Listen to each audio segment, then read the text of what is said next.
नमस्ते बच्चों, कैसे हैं आप। अभी अभी हमारी दिवाली गई, आपने खूब सारे पटाखे जलाए होंगे और खूब सारी मस्तियाँ की होंगी।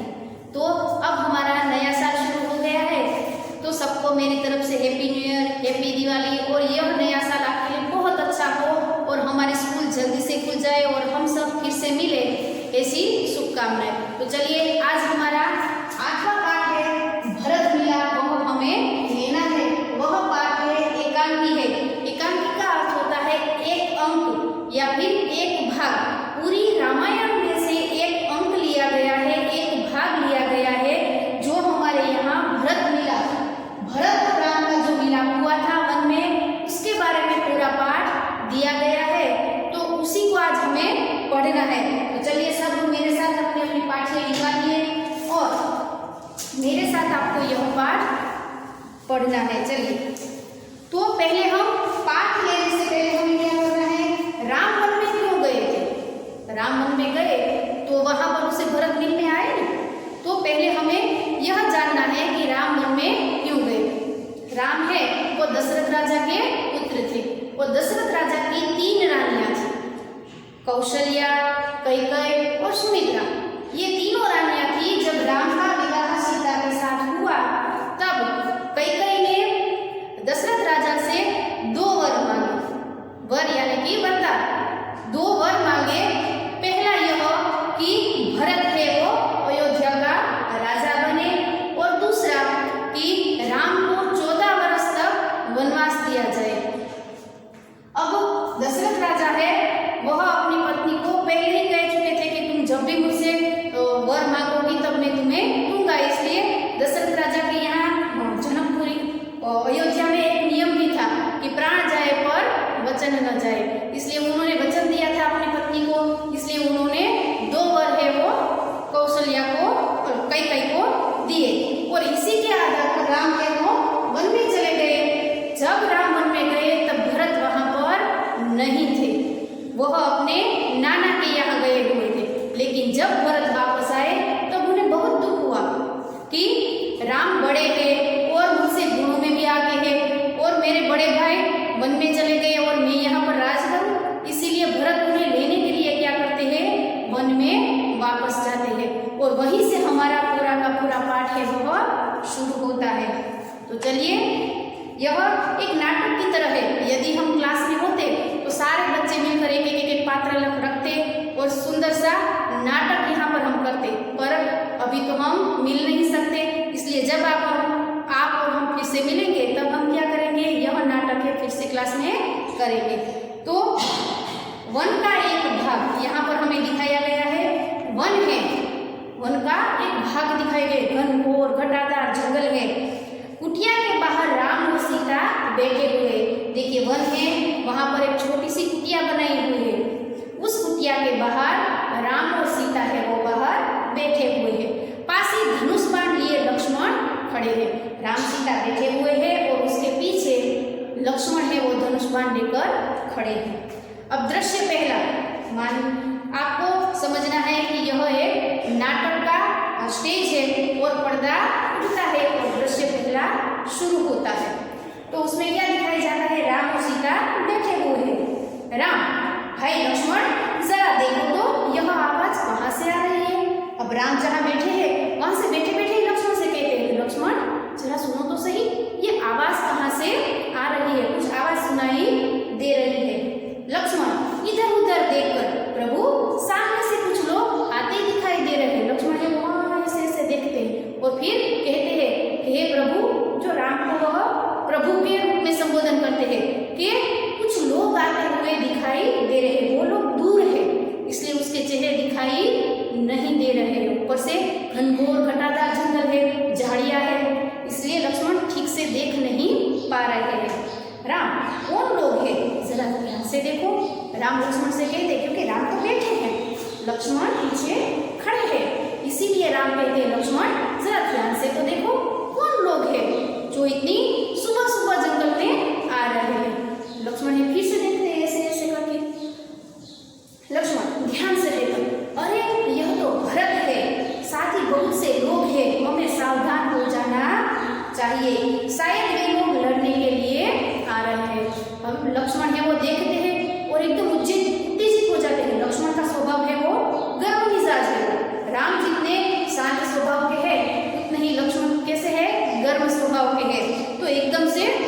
उत्तेजित हो जाते हैं, गर्व हो जाते हैं, अरे ये तो भरत है, वो बहुत सारे लोगों को लेकर आ रहा है, शायद हमसे युद्ध करना चाहता है। अब लक्ष्मण को लगता है कि माता ने राम भैया को अयोध्या से तो निकाल दिया, अब जंगल में भी हमें चैन से रहने देंगे नहीं, इसीलिए भरत को क्या करने भेजा है, युद्ध करने। इसलिए लक्ष्मण कहते हैं वो तो हमसे लड़ने आ रहा है। राम हंसते हैं, भाई लक्ष्मण तुम तो बिना बात सब करने लगते हो। जो अब राम है वो हंसने लगते हैं, क्योंकि उसे पता है कि भरत का स्वभाव ऐसा नहीं है, वो मुझसे कभी युद्ध नहीं करेगा। इसलिए वो लक्ष्मण से कहते तुम तो बात बात पर शंका करते हो, इतने वर्ष साथ रहकर भी भरत को नहीं पहचाना, तुम इतने साल भरत के साथ रहे पर तुमने भरत को नहीं पहचाना है। लक्ष्मण उत्तेजित होकर पहचाना क्यों नहीं, उसी माँ का तो बेटा है जिसने वनवास दिलाया। जो लक्ष्मण फिर से गुस्सा हो गए, पहचाना क्यों नहीं, वह उसी माँ का बेटा है जिसने हम सबको वन में निकाला। सीता इसमें बेचारे भरत का क्या दोष। अब सीता जी भी बीच में बोलती है कि आप भरत को दोष दे रहे हैं, उसमें उसका क्या दोष, वो तो वहां था भी नहीं जब हमें वनवास दिया गया। लक्ष्मण लीजिए, सब लोग इधर ही आ रहे हैं, लक्ष्मण लीजिए इधर भी सब लोग आ रहे हैं, भरत है और उसके पीछे कितने सारे लोग चले आ रहे हैं, इसलिए लक्ष्मण को शंका होती है। भरत अब देखिए पहला दृश्य था वो पूर्ण होता है, फिर से पर्दा है वो गिर जाता है, अब दूसरा दृश्य फिर से पर्दा उठता है, और जैसे ही पर्दा उठता है तो क्या दिखाई देता है, भरत दौड़ते हुए कुटिया के निकट आते हैं, उनकी आंखों से आंसू बह रहे हैं, वे राम के चरणों में पड़ते हैं, राम भरत को उठाकर गले लगा लेते हैं। जो यह दूसरा दृश्य है हमें दिखाया गया है कि जैसे ही पर्दा उठता है वैसे भरत दौड़ कर आते हैं, उसकी दोनों आंखों से आंसू बह रहे हैं और वह सीधे ही आके राम के चरणों में गिर जाते हैं और राम उसे उठाकर क्या करते हैं, गले लगा लेते हैं। यहाँ पर देखिए भरत मिलाप, यहाँ पर राम और भरत का क्या हुआ, मिलाप हुआ। भरत रोते हुए मुझे क्षमा कीजिए प्रभु, आपको वनवास दिलाने में मेरा कोई हाथ नहीं है। देखिए जैसे ही भरत को राम ने उठाया गले लगाया, वैसे ही भरत है वो क्षमा मांगते हैं भगवान से कि मुझे माफ कर दीजिए, क्योंकि उस वक्त जब आपको वनवास दिया गया तब मैं वहां नहीं था और इस वनवास दिलाने में मेरा कोई हाथ नहीं है, आप मुझसे बड़े हैं, आप ही को राजा बनना चाहिए। जो देखिए भरत ने यहाँ पर क्या किया, अपना राजकाज पहले ही राम को दे दिया कि आप तो मुझसे बड़े हैं, आपको अयोध्या का राजा बनना चाहिए, मुझे राजा नहीं बनना। मैं आपको लेने आया हूँ, आप सब अयोध्या चलिए, इस नगरवासियों की भी यही इच्छा है, निराश न कीजिए प्रभु। जो एक ही इस बात से सब कुछ भरत ने कह दिया कि मुझे यह राजकाज नहीं चाहिए, आप बड़े हैं और मैं आपको लेने आया हूँ, मेरी नहीं पूरे अयोध्या वासियों की भी यही इच्छा है। देखिए मैं सबको साथ लेकर आया हूँ, इस सबकी भी यही इच्छा है कि आप ही राजा बने, तो आप मेरे साथ चलिए। राम भाई भरत मैं तुम्हारा प्रेम देखकर प्रसन्न हूँ। मैंने कहा ना राम एकदम शांत स्वभाव के, वो एकदम से उत्तेजित हो जाते हैं या जल्दी से कोई निर्णय नहीं लेते।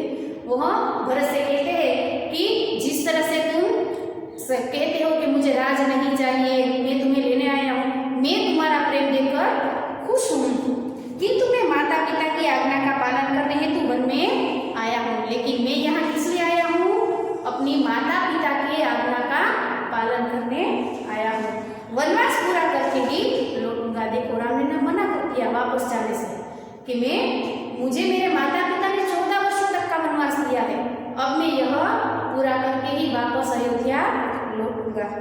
एक नागरिक नहीं प्रभु आपको हमारे साथ चलना ही होगा। उसमें से अयोध्या में से एक नागरिक बोलता है नहीं नहीं भगवान आपको तो हमारे साथ वापस अयोध्या चलना ही होगा, आपके बिना प्रजा दुखी है, प्रजा को सुखी रखना राजा का कर्तव्य है।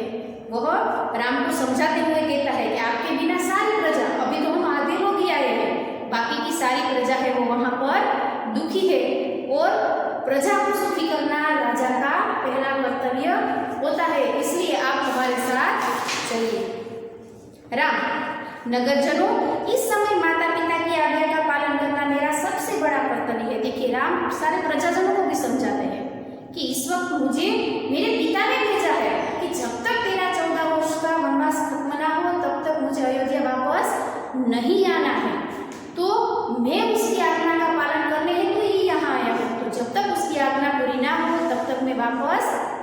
नहीं आ सकता।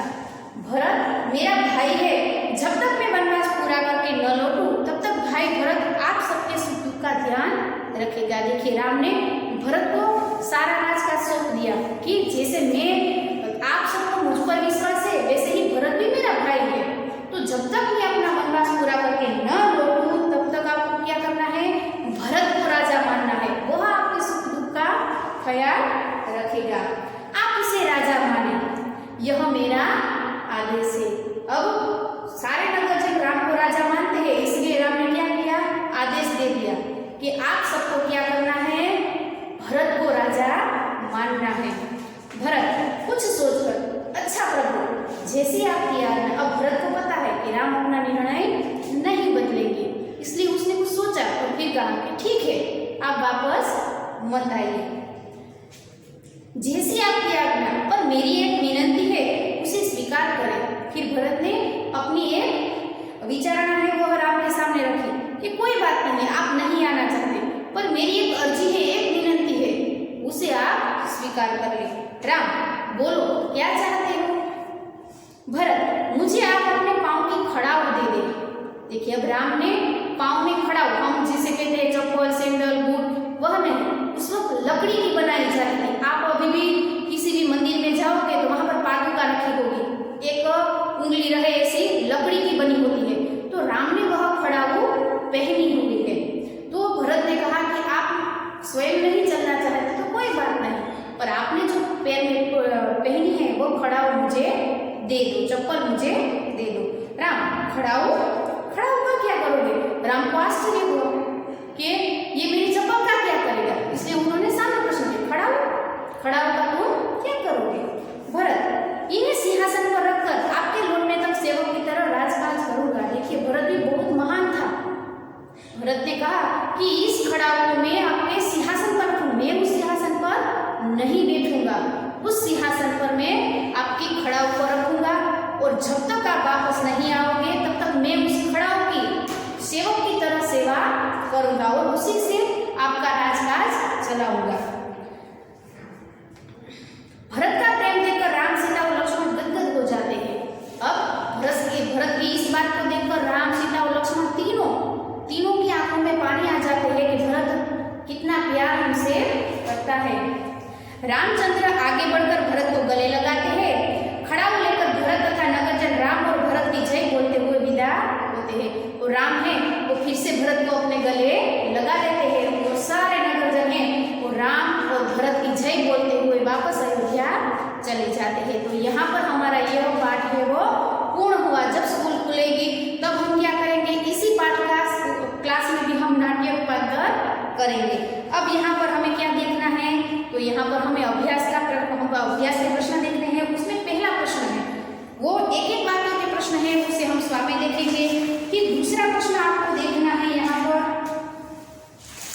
देखिए, यहाँ पर दूसरा प्रश्न क्या दिया गया है, कोई रेपर यहाँ चिपका कर और दिए गए रेपर को देखकर प्रश्नों के उत्तर दीजिए। रेपर यानी आप बहुत सारे पैकेट खाते होंगे इस तरह के कुछ। देखिए मैंने यहाँ पर भोपाल की सेव का पैकेट लिया, रेपर लिया हुआ है।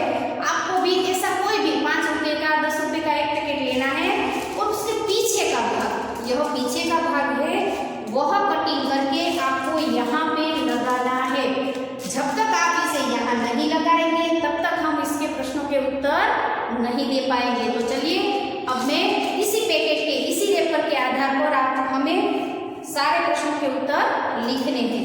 तो यह किसका रेपर है, तो कोई सेव लेगा, कोई अलग अलग तरह के लेंगे, पर हमें यहाँ प्रश्न के उत्तर में क्या लिखना है, यह नमकीन का रेपर है।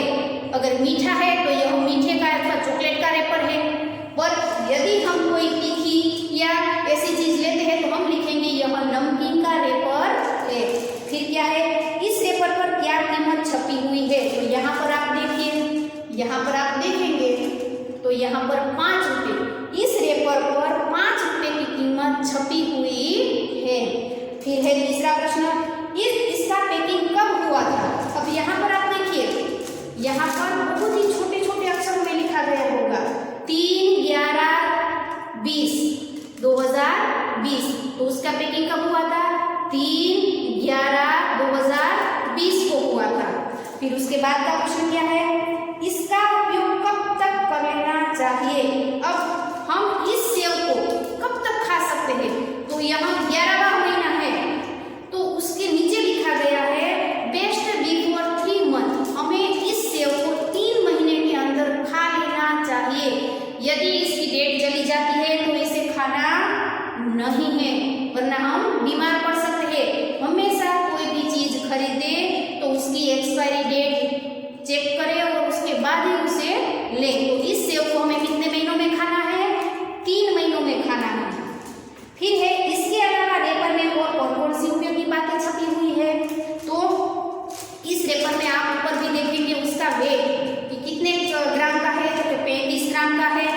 इसके अलावा इसकी कंपनी, इसकी प्रोडक्ट, उसमें से आपको कौन कौन सी चीजें मिल सकती है, फिर यह शाकाहारी है या मांसाहारी है, बहुत सारी चीजें हैं वो आपको इस रेपर की पीछे जानकारी दी गई, जिसे हम कभी भी पढ़ते नहीं है, बस इसे लेते हैं और खा लेते हैं, कभी नहीं सोचते कि यह सही है या गलत है। हमें इन सारी चीजों को चेक करना चाहिए और उसके बाद हमें खाना चाहिए।